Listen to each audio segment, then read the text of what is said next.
Our next speaker is Dr. Samati Bansal. Dr. Samati P. Rao is a traditional Ayurveda entrepreneur, yoga instructor, writer, columnist, and Ayurveda promoter. She belongs to a family of Ayurveda physicians and is the third generation of Ayurveda practitioner lineage. She did her BMS MD from Rajiv Gandhi University of Health Science and also has master degree in counseling and psychotherapy from Kurumpur University, Karnataka. She is a yoga practitioner certified from Swami Vivekananda Yoga Anusandhan Sansthan, University, Bangalore.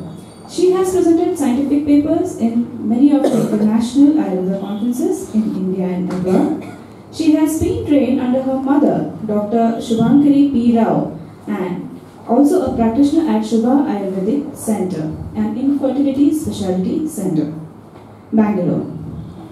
Dr. Samati and her husband, Dr. Puneet Kumar, are co-founder of the chain of the Ayurveda Center, Sri Ranga Ayurveda in Bangalore.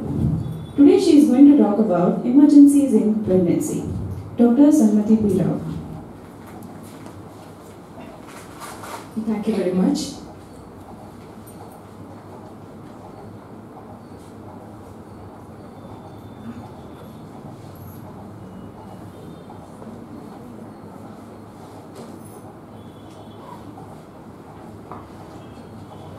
Hari Om Dhanvantri to all of you. Vakratunda Mahakaya Suryakoti Samaprabha Nirvignam Kurume Deva Sarvakaryeshu Sarvada. We see that being Ayurvedic doctors, we go to see the shlokas in detail, and when we look at this, we see that all the three doshas are already present in the shloka. Vakratunda, which denotes the guna of Vata, Mahakaya of Kapha, and Suryakoti Samaprabha of Pitta. So we see that these are doshas and we call them as doshas, but they are also required for the second one, that is Nirvignam Kurume Deva Sarvakaryeshu Sarvada. So we need this just not for healing but also for maintenance of health, and this shloka denotes that. So wishing all of you a very healthy and a happy and a prosperous life. Lord Dhanvantri, Namami Dhanvantarim Adidevam Surasurairvandita Pada Padmam Loke Chara Rupayam Mrityunasham Dataramisham Vividaushadinam. Lord Dhanvantri, we are all His children.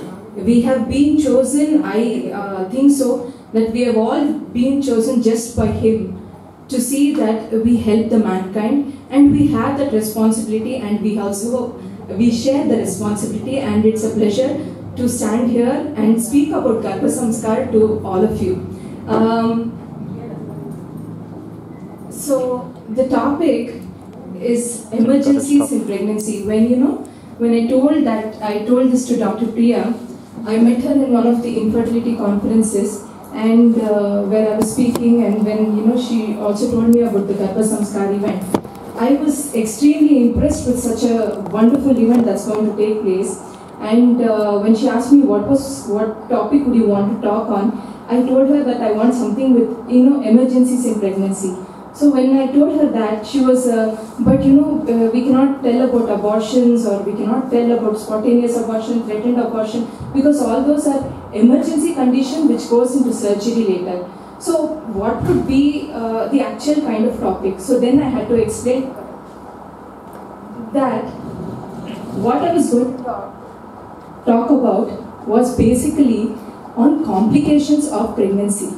We have the Garbhini Vyadhis, which has been explained by Acharya Kashyapa, and he goes on to explain, after completely explaining all the Vyadhis, he tells the Arishta Lakshanas, that's the bad prognosis, that those are the signs that we doctors have to look for in the pregnant women also. So it leaves to our judgment whether we want to take a case, whether we want to leave it, whether we can heal it or not. So looking at these Lakshanas, he says three basic Lakshanas which have to be looked for. One is the signs and symptoms that a pregnant lady will show when there is danger for her fetus.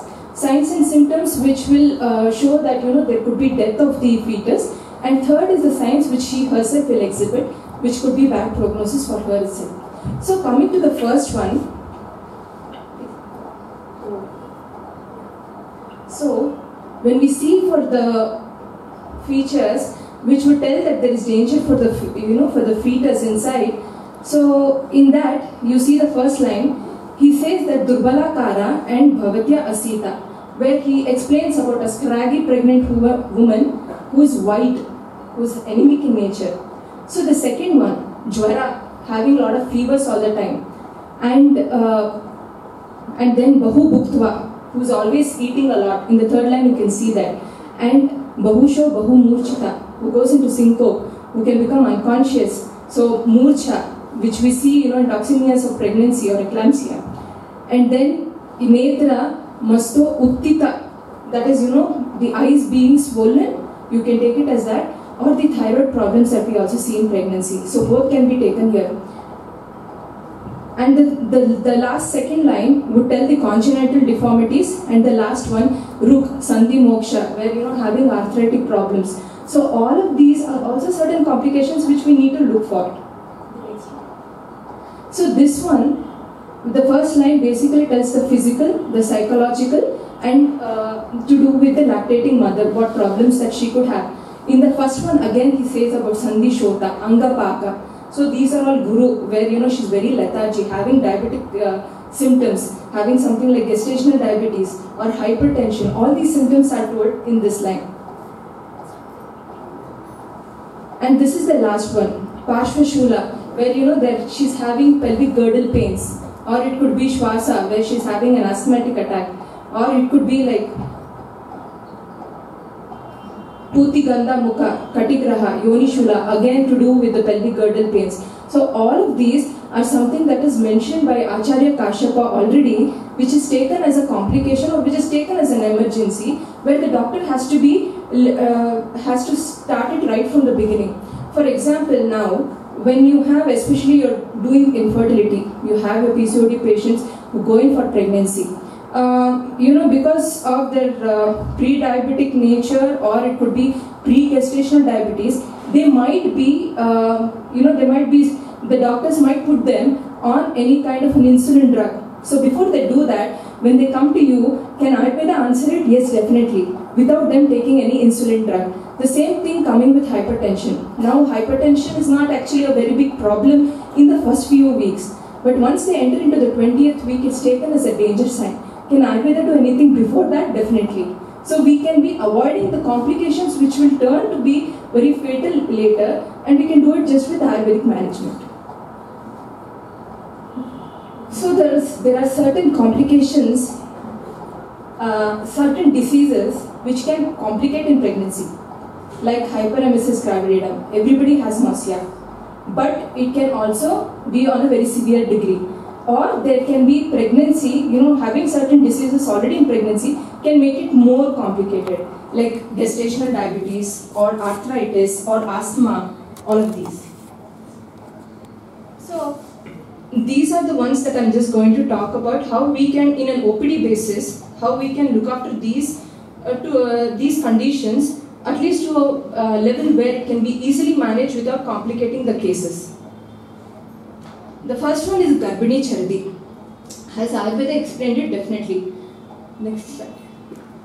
So, in Kashyapa Samhita, he explains about Garbhini Chardi in detail. Acharya Sushruta, he tells that Chardi is he's taken as a cause. Pregnancy is taken as a cause for Chardi, and again he tells the Praseka, Chardi, these are all the symptoms also of pregnancy. So it's taken both as a complication also, it's taken also as a symptom. So when we look at Dalhana and Madhukosha's commentary, they tell it very clearly. Dalhana says that when the Daurudini is not satisfied, then she has hyperemesis. Or it could be, Madhukosha tells very clearly that the Vata is moving upwards. So that is why there is an expulsion, and that's why, she tries to vomit out. So the first three, that is Vata Vaigunya, Daurudini Avamana and Garbhanimitta. These are the causes that have been told. Apart from that, Acharya Kashyapa goes on to tell that if it is also not because of these reasons, you also have to look at another reason. It can be because of any other disease. So we'll have to do a differential diagnosis with that also.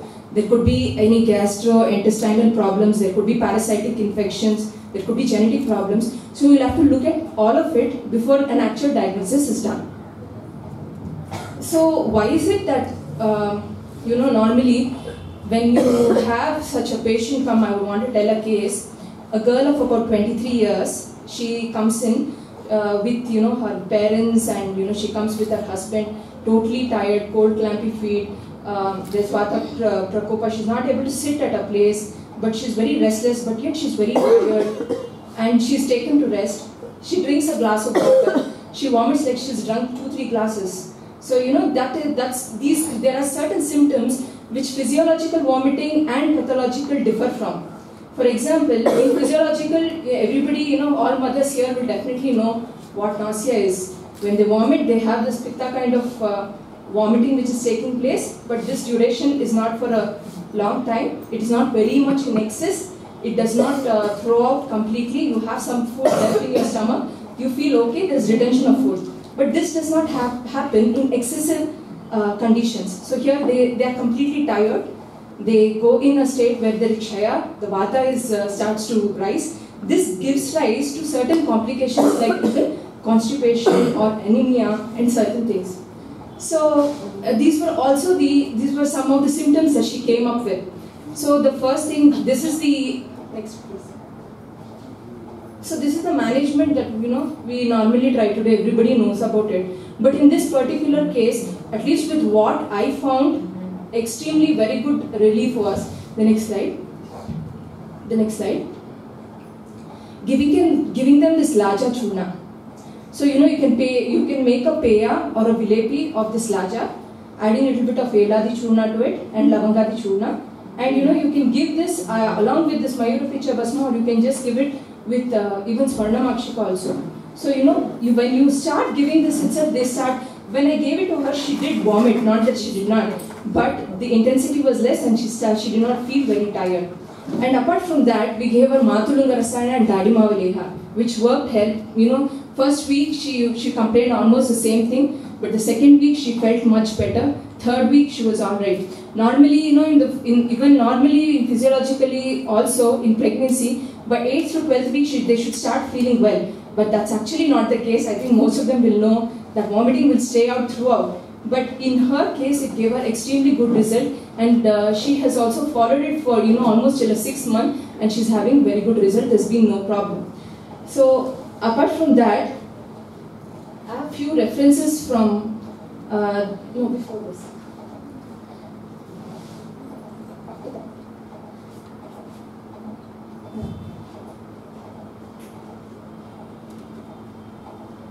There are few references from Rasaratna Sara and Siddha Yoga Sangraha. The lemon peels which are to be dried, which are to be burnt, and ashes to be prepared, and just 1 to 2 ratis to be given. This works really well. This can be given even hourly once also. And it can be given in your OPD basis, not much of, very economical also. And the other one is using Bhunimba and sugar. First I thought Bhunimba and sugar does not, it's because it's Pitta, it might not help, but it helps a lot. It sees that the Pitta, the regurgitation stops. So, they feel much better. The next one that I'm going to talk about is Garbhini Pandu. So, we have 1 in 2 Indian women are anemic. So, from 40 to 90% of pregnant women are actually anemic. And in that, the female mortality rate, the maternal mortality rate is 10 to 15%. So this is how high and this is how severe anemia can get. The next slide. So it is defined. So what happens why do pregnant women, why do they succumb to anemia so soon? Why is it that most of them, even though they have a good HB percentage before they get pregnant, by the 7th or the 8th month, they start, we start to see that, that ratio falls down. Why is it so? The blood volume, it increases up to about 50%. The red cell mass increases just to 15-20%. So there is a differentiation in the whole of the blood volume. So because of which, there is anemic kind of a situation which takes place in the body. Now, when we see even Garbhini Pandu also, the Rasadhatu in a pregnant lady does 3 actions mainly. One is Garbha Poshana, the Garbhini Poshana, and also Stanya. It has to, start the supply of it. So once there is a Rasakshaya and, one Pitta is deformed or it's involved, there is Rasakshaya and Raktakshaya which starts showing on the pregnant lady and also on the next 3 factors also. The next. Yeah, the next one. So these are the symptoms that we see. Sometimes, we will actually not be much bothered because we feel that clinically they are okay. They don't have much symptoms. But when we actually look at the Lakshanas, when we look into each one of it, only then, when they get a report along with it, which says that HP is 7, then, we get into our, the action to see what is to be done. But these symptoms are something which will start right from the 4th or the 5th month, and we need to see these from then on itself. And they will include all of this: Hrudaya Spandana, Rauksha, Sweda Bhava, Shama, feeling tired. They wouldn't have done much work yet, they feel very tired. So these are all small symptoms that we kind of miss sometimes. Next. So these are the symptoms which have been told also in detail. The next. So how does anemia affect, like, even in hyperemesis it does intrauterine growth retardation takes place. The same thing here in anemia. They can go for preterm delivery and premature deliveries are more. They can cause problem with the immunity which is related with the fetus where it gets infections very soon, and also there is growth retardation. So this is how anemia can affect. Next. So when we are looking at the Chikitsa Sutra, how is it that we need to manage? We need to see that this deranged Pitta is in its normalcy, but yet because she is pregnant, you need to give her Madhura, Shita, Aushadas, and yet which are Mrudu in Virya, and which does Rasa, Rakta Poshana completely. Next.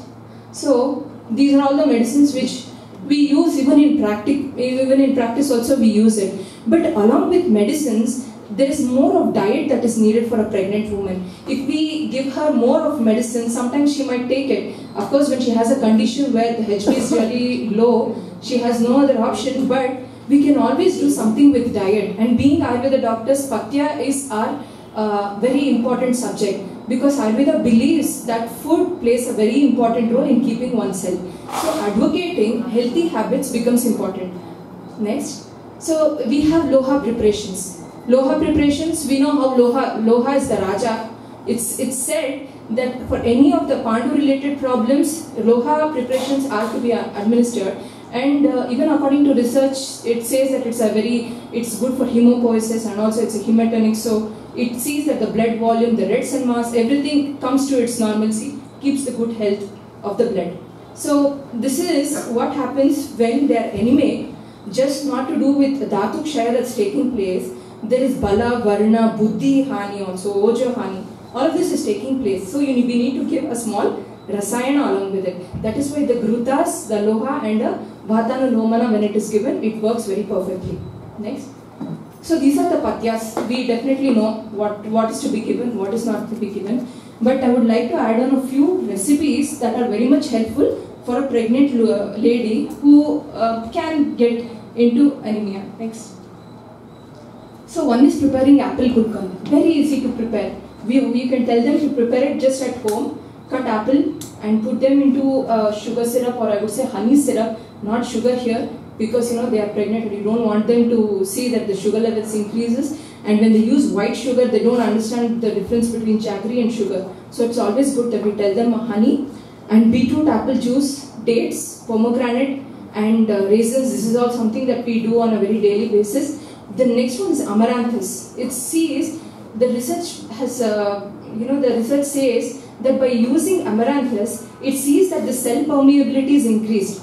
So, the absorption level of iron, or it could be which is being passed on to the baby, is actually good. So, using this on an everyday basis also can be done for about 15-20 days, and it shows definitely very good results. Next. Yeah, that one. Next. Yeah, so this is all something that we know. Lifestyle changes are very important. Even though they are anemic, they are very tired, they are always sitting at a place, it does not help. Now they have to, once they start feeling a little better, they have to put in a little effort to start walking, to see that the body comes to its normalcy. So advising them to do pranayama, to go to the sunlight, taking enough, because there could be anemia because of many reasons. There could be nutritional anemia also. So when there's a deficiency of iron, folic acid and all of it. So when we start telling them to do activities which come back to its normalcy, it's very helpful. Next is Garbhini Jwara. Yeah, next slide. So Jwara in Ayurveda, Chikitsa, Jwara is given importance for a very, very big reason. And even here in the same Garbhini Jwara, Kashyapa explains he tells that Jwara is going, Garbhini Jwara is the first disease that I'm going to explain here. This is going to be because the heat that is transferred from the mother to fetus can be fatal for the fetus. Therefore, I'm going to give importance to this, and I'm going to tell the treatment, how it has to be done, and that has been explained by Kashyapa here. So, coming to Garbhini Jwara, next. We know the Nidana is, the Nidana has been told. Sometimes we can find out as why it has happened. Sometimes it can be because of unknown reasons, So even though sometimes we are able to find out the correct reason for it and we can treat it easier, sometimes it's also because of unknown reasons, and we need to see according to the doshas and treat it. So here, next slide. There is a division here that is done in Garbhini Jwara. Before 4th month, what kind of a treatment is to be given? After 4th month, what kind of a treatment is to be given? Before 4th month, the Garbha is yet in an ama state. So the chikitsa that has to be given should not, you should not have a lot of medicines in it, because it could be very difficult to digest. So in that way, he says that the first day when the lady gets fever, first you tell her to do langana. The second day, you give her all peyas, which are devoid of sneha and lavana. The third day, start giving her, she starts feeling better, rice gruels should be given. So why is it that it is said so? The next slide. We know the benefits of langana. Langana is something that, for all kinds of jwara, the first thing that has been told is to do langana. And that almost solves half of the problem. And the same thing has been told here. And same thing is to do with rice gruel also. The rice gruel that we tell here is very easy for digestion. The second thing is, it sees that the Jatragni comes to its normally, the dosha starts passing out very quickly, and the Sweda Janana starts taking place, which is very much required. Next thing. So, what is the principle of treatment after the 4th month? So, after the 4th month, it kind of can be correlated to how we treat fevers in OPD. But again, it has to be here, many things have to be kept in mind.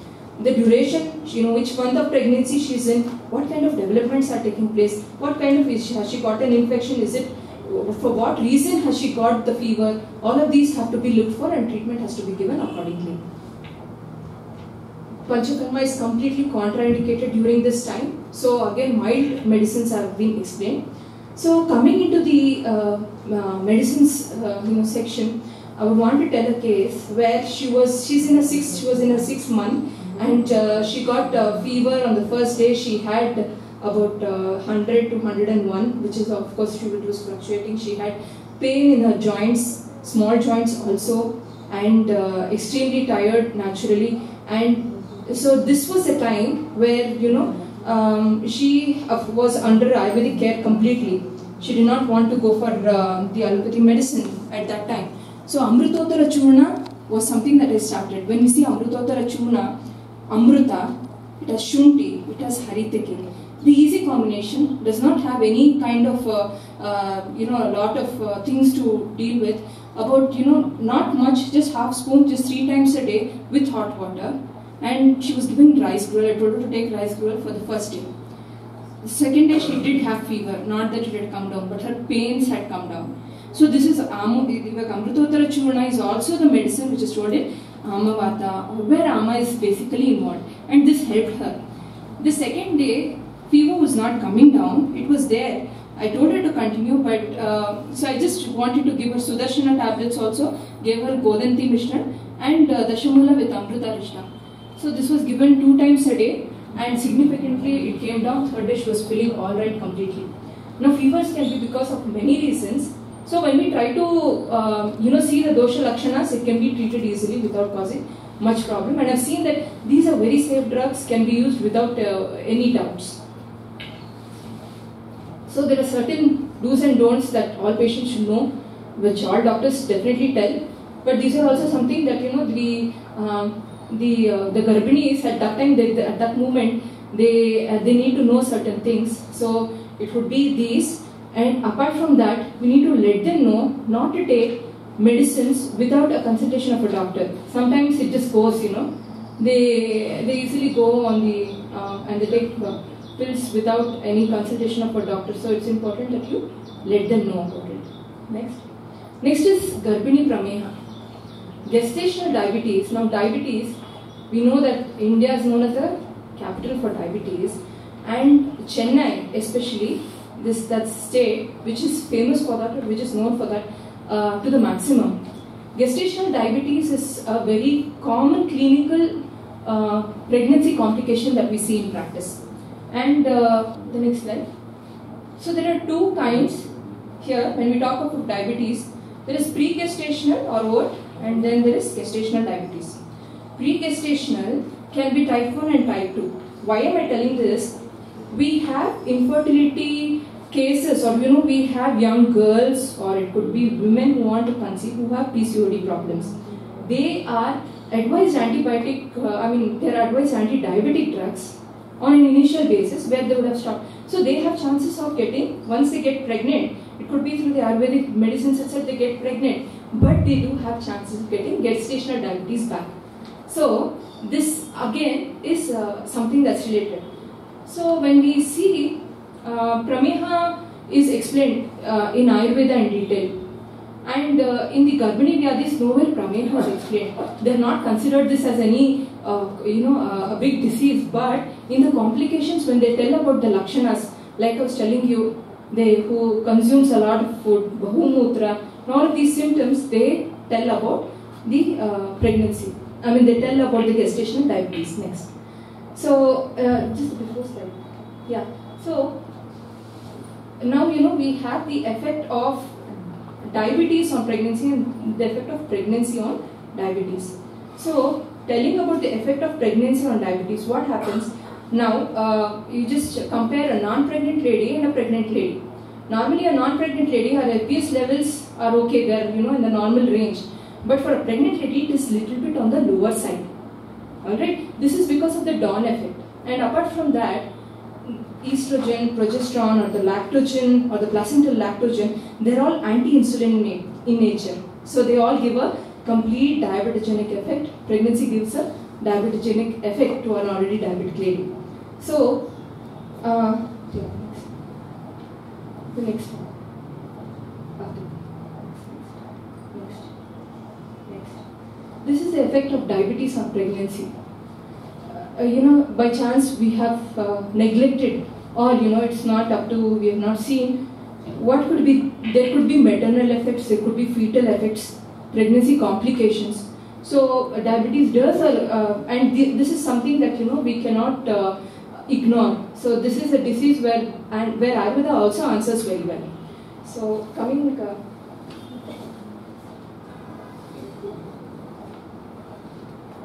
We know the nidana of Prameha. So it goes as Madhumeha also, Sasya Sukha, Sapna Sukha. Same thing, even it holds good even in case of gestational diabetes also. So once she gets pregnant, you just think that she is okay, she does not have any problem, but only during her pregnancy she starts to develop high sugar levels. So when you try to look back to her diet, there is a sedentary lifestyle. She is eating food which she is not able to digest, and very the quantity of food is more and the duration is less. So all of this have to be looked on. The type of food that they're eating, all this plays a role in pregnancy. This is the Samprapti which we are all which we all know about. The Purva Rupa, Chikkanatva Deha, then Paridaha, then Panipadayohodaha. These are also the symptoms that a pregnant lady complains of. She tells, my hands and feet are, I have burning sensation. There's a lot of stickiness in the body. I feel that my mouth smells a lot. And my urine is always, it goes in large amounts. I'm not getting good sleep at night. So these are also some of the symptoms that a pregnant lady exhibits in case she is on the way on a GDM. Next.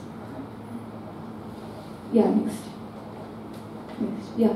So when we look into the management, especially here, apart from the medicines, it's very important that the lady knows how to take care of herself. If she does not know this, it becomes very difficult. If she is very serious that she wants her levels to come down, then the food will play an important role. Her diet plays an important role. The lifestyle plays an important role. I would want to tell a case. This is a case where the levels were okay. What they do, GTT, the glucose intolerance test showed a little higher report. So that is where that was her wake-up call. And then she started doing methods, and even her postprandial sugar levels were a little bit on the higher side. This lady went on judiciously. She would just take only a ragi ball, a little bit of salad, or she would take just chapati and a little bit of salad, and she would maintain this for her lunch and dinner. So they follow the diet very strictly, and that becomes easier even for the doctors to treat. And she was not put on very huge medication. She was just given Asanadi Quatachurna, Madhunashini and Shamlaki, which worked very well for her. So these are something that is the patient themselves, they have to realize, and it's the duty of the doctors to make them understand how, or else how diabetes could affect the pregnancy. So the next thing is diet. Now we have all heard of millets, which is being propagated a lot. And everybody uses that for thyroid problems, for diabetes. Are they good enough? Everybody has a doubt. It's definitely good because it has been explained in our classics. But it has been told that these all should be harvested, pretty long time back.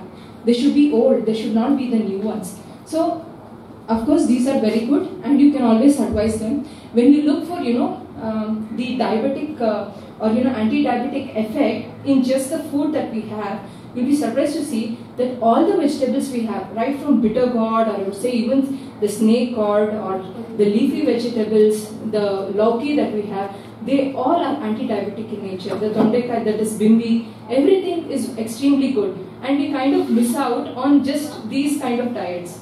Next. So, the difference between our patya diets and the patya that we take. In case patya is being taken, we see that the glycemic index remains on a good level. The energy levels are also good. But once when sweetened foods, or I would say that chips, biscuits, and all of these are taken, there's an increase, and then there's again energy which goes down. Next. So these are the single herbs that we use in practice. Most of us would know. We definitely know what it is. There is Ekanaika. Ekanaika, it sees that this carbohydrate absorbance comes down. So it's very good for that. So is Madhunashini. It sees that this the craving for sugar comes down, and it is easier for them. Gokshura also. It is also Gokshura can be given with I would say just plain Gokshura with barley sattu, or I would say barley peya. In case of where the AFI is very high, that is the amniotic fluid balance which has to be there, the index. When it is very high, then it causes also problems, and that's seen mostly in GDM. So for them, again, the Gokshura plus barley sattu helps. Next, Jambu. Jambu, we know, Neradhanu, we all know what it is. The oil of that is prepared, and it is used for the burning of soles and feet. So these are all the other single herbs. Next. So these are the liquids. Liquids, Asanadi Quatachurna, we know of all this. The Triphala, honey water, and even the Kusha root also. So the decoction of Triphala, if the decoction of Triphala is very difficult to consume, just half spoon of Triphala every day in the night also acts as a Vatanulomana, and it is very good in pregnancy. Sees that the dawn effect is not as expected, tries to keep it all right. Next is gestational hypertension. Yeah. So gestational hypertension, there is no direct reference in Ayurveda. But in our P.V. Tiwari book, Madam has completely, she's trying and taken all the references and has to put it in a place, and with Garbhini Vishameta, toxemias of pregnancy, and the symptoms have been recorded there. Next. So there's a classification. What is gestational hypertension? Having hypertension from the 20th week of pregnancy, which will go on till 12th week after, that is postpartum. So that is gestational gestational hypertension. Now, what is preeclampsia? When it is associated with proteinuria, then it is. When it's associated with Shota, then it is preeclampsia. Now, there are certain alarm signs that you would have to look for if it is in preeclampsia state. So they have problems to do with the amniotic fluid levels, and they have hydramnios, or it could be that they have pedal edema or nausea, atisara. They have a condition where the blood, not that they're anemic or anything, but they have hemolysis, where the red blood cells are being destructed, the platelet count is decreasing, which is called as also the health syndrome. So all of these are alarm, they are the red alert kind of signs. And the last one, there is chronic hypertension. These are hypertension. They have it way from the beginning of pregnancy, not just pregnancy is not related to it. They have it right from the beginning. And chronic hypertension with superimposed preeclampsia, where these signs come with hypertension. Next. So in Garbhajanya Vishameta, these are all being told. Shofa, Charaka explains, that Shofa, the cause of Shofa is also pregnancy. So he takes it also as a complication. And so also with Akshepaka has been explained by Kashyapa, and he tells the treatment for it. So also with Sangyanasha, hypertension is not actually told. We consider as Rakta Chapa or Rakta Gata Vata. Now when we have patients who come and who are pretty alarmed, and they tell that the doctor has told me this, and they want to put me on hypertensive drugs, antihypertensive drugs, so I am not ready to go for it. Is there something that we can do? Or some of them who have been taking Ayurveda right from the beginning, and we see that that what can we do in our OPD practice? The next one. This is the effect on pregnancy. So eclampsia can cause the most mortality rate is just because of eclampsia. So we need to see that, of course, the right eclampsia state where there's a clonic-tonic fissure, all that is something that comes on an advanced stage. Right in the initial stage, when they're having hypertension, what can Ayurveda do? Is the next thing. Yeah, next. So, the next one. So, here we need Srota Shodhaka drugs, which are Lekana, which are Deepana in nature, to see that the Srotases are clear. So, and for that, Lashuna Dhruta is something that has been working very wondrously. Lashuna has allicin, we all know that. If you see our Chikitsa Sutras also, even in Amavata Lashuna is advised, or even in Kasa Shwasa also in few places Lashuna is advised, and for a Deepaka Lashuna is advised. So when we look at it, it helps to see that the Deepana is done, the Srota Shodhaka activity is done. So this allicin, researches have been done on this, and it proves that when allicin is taken just for a period of between 1 to 3 months, now when I tell allicin, here it is the fresh garlic and not the garlic which has been, where a pickle is prepared or something like that. It's the fresh garlic which is taken as a medicine. So when it's taken from 1 to 3 months itself, the almost the hypertension reduces, and it almost 10 units of the diastole and the systole reduces, and this has been proven. So that's the reason that Lashuna is so much promoted even in heart diseases also.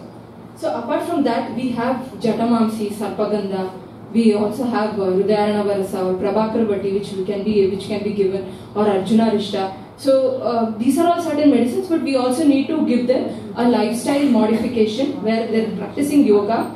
And yesterday we Madam talked about how breathing and meditation can help to see that the blood is circulating really well without any problem. So that is meditation is again very much important. Next.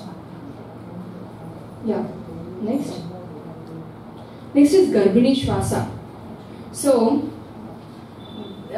there's certain diseases which don't occur actually in pregnancy. They don't come, but they're there right from the beginning. For example, a Shwasa patient who who becomes pregnant, in about 100%, 30% of them they feel that all their symptoms have reduced. 30% of them feel that no, it's just remaining the same, and about the rest of them they feel that it has kind of increased. So this is because of the additional pressure that has been taking place in the pregnancy also, and it's, as I was telling you, the blood volume increases. So the heart functioning is actually, it goes on to increase. The ventricles, they kind of thicken. So this is the reason that even hypertension also increases, and it becomes difficult for the oxygen capacity to be maintained. The next one.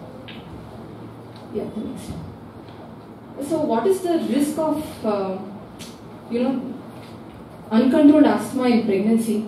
Is, there is an effect that the baby, the pregnant lady can go in for hypertension or can go for preeclampsia on a faster rate.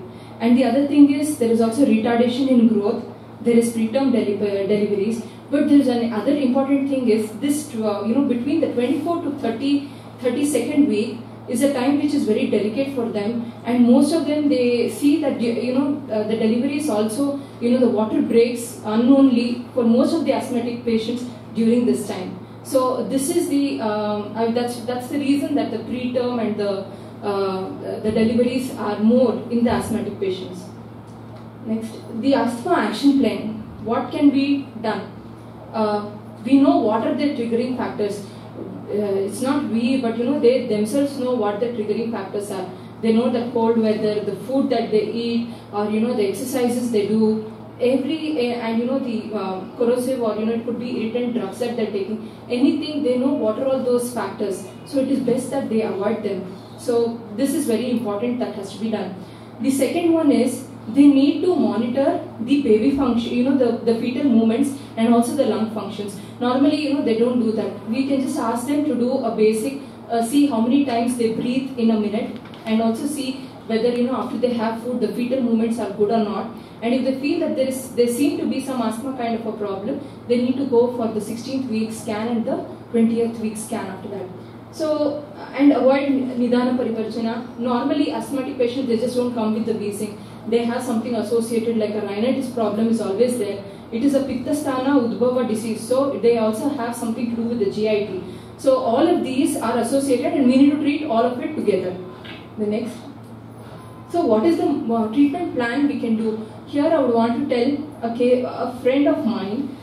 She was almost 20th week of pregnancy, and she came with an asthma problem. She came with difficulty in breathing. She was already an asthmatic. She was taking some of the medicines, but she was not getting very good relief. So when we see even the Chikitsa Sutra, when we see the Chikitsa for Shwasa, the first thing which is being told is application of Karpuradi Taila or anything like that, and giving Nadi Sveda. After that, doing the Vamana. Now in her case, a Vamana cannot be done, but the first two were done, and it gave her immediate relief. Sometimes, they have this habit of applying mint oil, or it would be like Vicks or something like that. These are very corrosive in nature. But when they do with Karpuradi Taila, it is very delicate, and it also does not, it gives a good feeling even to the patient also. So this was done, and this cleanses the channels very easily. And after that, Trikatu and honey was mixed and given to her. Almost for about a week she took that, and after that she was also on Swarnamalli Vasanta with gold. She was almost there. She took that for a month, and her symptoms had come down, and she was feeling absolutely okay. Next one. So this is how we need to manage. We need to see that the digestion is extremely good, because in most of the Kasa Shwasa patients, their digestion is not that great, as we, they either have Atisara or they have completely constipated bowels. So that has to be corrected, and Kaphanisaraka kind of a Chikitsa with, a little bit of Katu Dravyas, not that it has to be given throughout, but whenever it is necessary. Rasayanas, and of course the counseling on diet, lifestyle, what type of food they have to eat, within what time they need to eat. So all that is important. Next. So these are some of the home remedies that can be done. The next one. Next is urinary tract infection during pregnancy. during pregnancy, physiologically, the renal pelvis, the calyces, they all dilate. The ureters, they dilate. So therefore, there's a reflex which starts, the vesico-uretary reflex is much more stronger, because of which they tend to get urinary infections very fast. So how can this affect pregnancy? Sometimes it can be very fatal, when the infection is can cross barriers. But normally it can cause, I would say, something like the early delivery or preterm delivery, or it can cause sometimes also defects. They say birth defects can also be caused because of UTI infections. Next. So yeah, just before that.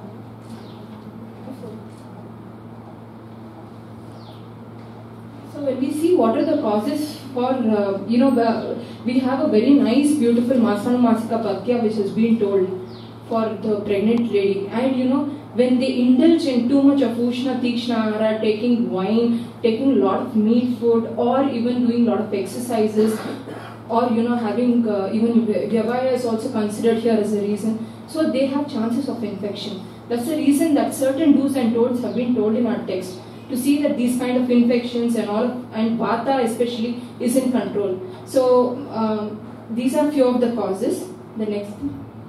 The next, so what are the principles that we can tell? We know that Mutra Krucha is of 8 types. So, most of the Samanya Chikitsa would include doing a Svedana, using of certain drugs for flushing out the urine, or for flushing out the turbidity or the doshas in the urine, and to correct the flow of Apana Vayu. Next one. So, in Vataja Mutra Krucha is where, they complain of extreme pain in the region of flanks, from the flank region, the sacrum region, the pelvic girdle pain. Whenever they're passing urine, they have a lot of pain, and also associated with little burning, but the quantity is less, the frequency is more, then it is Vataja. So here Truna Panchamula can be given, Kokshara also can be given here. The second one is Pittaja. Pittaja is where they hematuria, having lot of burning sensation, and they also have burning sensation in the stomach, in the intestine. They have a kind of inflammation kind of feeling, so that is Pittaja. And in that, or Shitopacharas can be given. So again, Truna Panchamula, Vidari Gandha, then sugarcane juice, Draksha Rasa, a Lagu Virechana will always help them, and this can be done with giving Draksha. Next is Kafaja. In Kafaja,